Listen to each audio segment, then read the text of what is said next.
Okay, so we're doing a deep dive today into this guide, Dropshipping Content Strategies for Success. Right. You sent it over. Yeah, and the idea is to really unpack what kind of content actually, works in the dropshipping world, what converts, and maybe more importantly, why. Because dropshipping, well, it's easy to get started, which is appealing. Totally. But that means it's incredibly crowded. Just throwing products up on a site, that's not enough anymore. Not even close. Standing out is everything.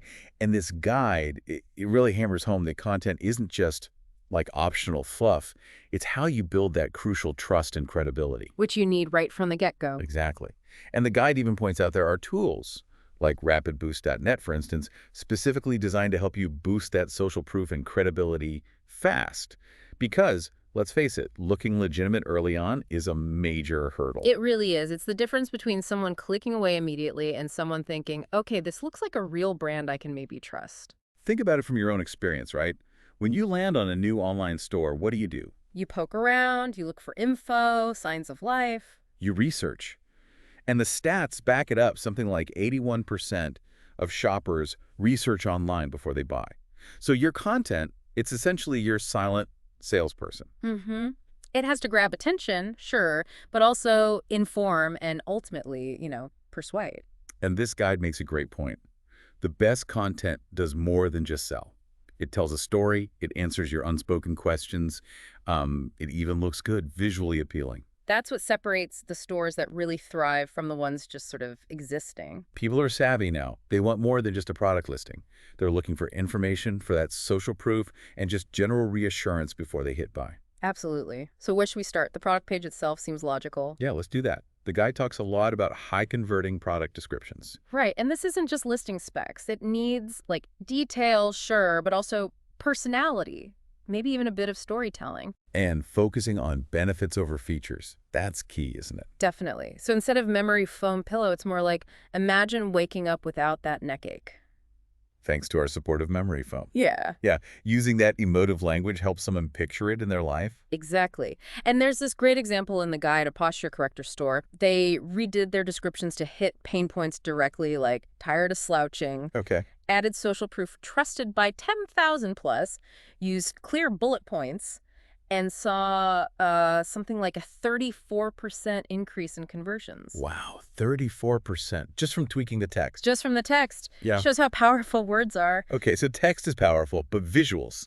Visuals are huge in e-commerce. Oh, non-negotiable. Crisp, clear photos, videos, they massively impact how valuable a product seems. And the guide points out moving beyond those generic stock photos, that's crucial. Yeah, lifestyle shots, showing the product actually being used in the real setting. It just connects better. I like the example of the home decor dropshipper. They apparently tripled their Instagram engagement just by using customer photos. Yeah. Showing their products in real people's homes. That's brilliant. It's authentic social proof right there. And video. Even better, right? Takes it a step further. Demos, unboxings, first impressions. Video builds trust fast. Yeah, you can see how it works, how big it is. The guide mentioned a beauty accessory store that double purchase rates for products that had a video demo on the page. Makes sense. You see it, you get it. So that's nailing the product page. But what about content that isn't directly selling? The value add stuff. Right, the educational content. The guide emphasizes that buyers actually prefer stores that teach them something. It builds authority. Think how-to guides, tutorials. Especially for niches like, say, beauty or fitness gear or tech gadgets. They answer questions before someone even thinks to ask them, right? Yeah. Like that skincare brand example. Oh, yeah, the weekly reels and blog posts. Showing how to use the products, suggesting routines, tackling doubts like, is this good for sensitive skin? It keeps people on the site longer. And builds loyalty. They found it increased customer lifetime value because you're selling expertise, not just a product. And sometimes people need help choosing between options. That's where comparison posts come in, positioning your product against others. But you have to be honest, right? Absolutely. Acknowledge pros and cons, like the eco kitchenware store comparing their bamboo cutting boards to plastic ones. They use data, talk sustainability, included testimonials. And it drove a huge spike, 42% in organic search traffic, because they were directly answering a question people were searching for. It shows you're transparent. Helps the customer feel smart about their choice. It's about being that helpful guide, which leads nicely into storytelling and Using customer voices? Humanizing the brand, that feels more important than ever. Totally. Sharing why you started the store or the mission behind it, maybe meet the team. It creates an emotional hook. People connect with people. There's that pet store example. They got a 67% higher email open rate just by sharing behind-the-scenes stuff and stories about the founder's pets. Simple, but effective. And then the ultimate trust signal, user-generated content, UGC. Oh yeah, that's gold. Customer photos, reviews, videos. Nothing beats seeing real people using and loving the product. It screams legitimacy. So, featuring testimonials, running contests like share and tag us, it turns customers into your advocates, like that fashion store doing a customer of the week. Smart. It builds proof and reach all at once. Okay, so we have all these content types. How do we make them work hard on social media where so many dropshippers focus, like TikTok, Instagram? Good question. The guide points heavily towards engagement-driven stuff, especially short-form video. Right. Reels, TikToks. Needs to be fast, visual, authentic feeling. Things like quick product hacks, those satisfying before and afters, maybe an unboxing with a unique twist. Exactly. And the key is engagement. Likes, comments, shares. That's what tells the algorithm people like this, show it to more people. So it's not just about posting, it's about getting interaction. Which means you need interactive content, too. Polls, quizzes, Q&As, and stories, this or that type posts. Get people clicking, responding. Turn them from passive scrollers into active followers. And bonus, you get market insights. Ask people what color they prefer for the next product drop. They feel involved, you get data. Clever. And don't forget, Instagram highlights and guides. Good point. Highlights are perfect for saving those great customer reviews or FAQs or maybe tutorial snippets right there on your profile. Permanent, organized proof. And guides let you bundle posts together, like creating a gift guide or a more in-depth how-to using products you've already posted about. Okay, that covers a lot of the immediate engagement. What about the long game? Getting sustainable traffic, like from Google? Yeah.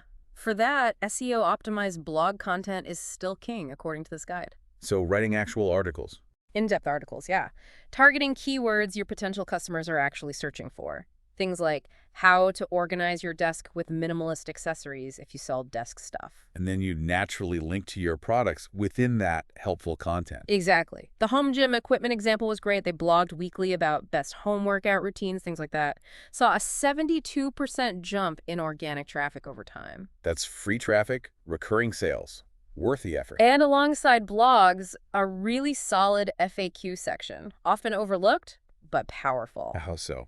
Well, it directly answers customer questions, obviously, reduces their hesitation, but it also helps Google see you as an expert on those topics, which boosts your rankings. So putting FAQs on product pages or in relevant blog posts really builds trust and helps SEO. Double duty, definitely. Okay, so we've covered attracting, educating, engaging.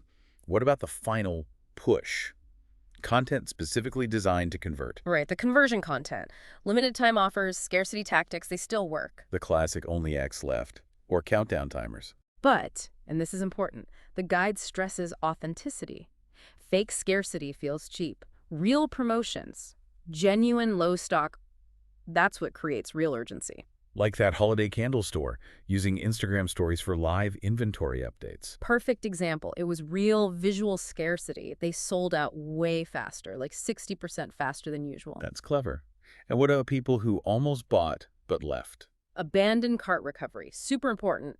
Personalized emails or retargeting ads. Reminding them what they left behind, maybe with a small nudge. Yeah, or maybe showing a testimonial they hadn't seen or offering a small discount. And retargeting ads on Facebook or YouTube can be really effective too. Showing the product again, maybe highlighting a different benefit. The guide mentioned that can lift conversions by up to 20%. Yeah, it's about reminding those warm leads why they were interested. Okay, wow. That's a lot of different content types. Product descriptions, visuals, tutorials, UGC, social, SEO, conversion triggers. If someone's running a store right now, what are the main takeaways? The guide boils it down to a few actionable steps. First, audit what you already have. Where are the gaps based on what we've discussed? Makes sense. Take stock. Then, prioritize. Don't try to do everything at once. Maybe focus on your top-selling 20% of products first. Improve their content. Good advice. Get the biggest wins first. Map out a plan.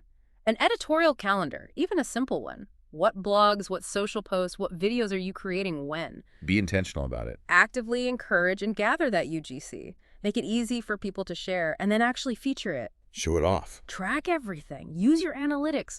What's working? What's getting engagement? What's leading to sales? Test things. Iterate. Learn and adjust. And finally, double down on community engagement. Reply to comments, answer questions quickly, use those interactive tools, build relationships. So it's really about a blend, isn't it? Storytelling, visuals, education, engagement. Exactly. It's not just one thing. It's using all these levers together to build trust and drive action. Success isn't just the product you pick or the shipping times. It's really about how you communicate around that product. That's how you go from being just another dropshipping store to a brand people actually remember and trust. It's about putting the customer experience first in your content. Which brings up an interesting final thought. If you really start thinking of your content as your hardest working salesperson, the one that's active 24/7, how might that change how you invest in its training and development, knowing all this? What's the one strategy we talked about that you think could give your store the biggest boost right now? That's a great question to ponder. And of course, this deep dive came from that guide you found, which has even more detail. It also highlights, like we mentioned earlier, that getting initial traction is tough, which is why resources like rapidboost.net are useful for helping stores build that online authority and social credibility quickly.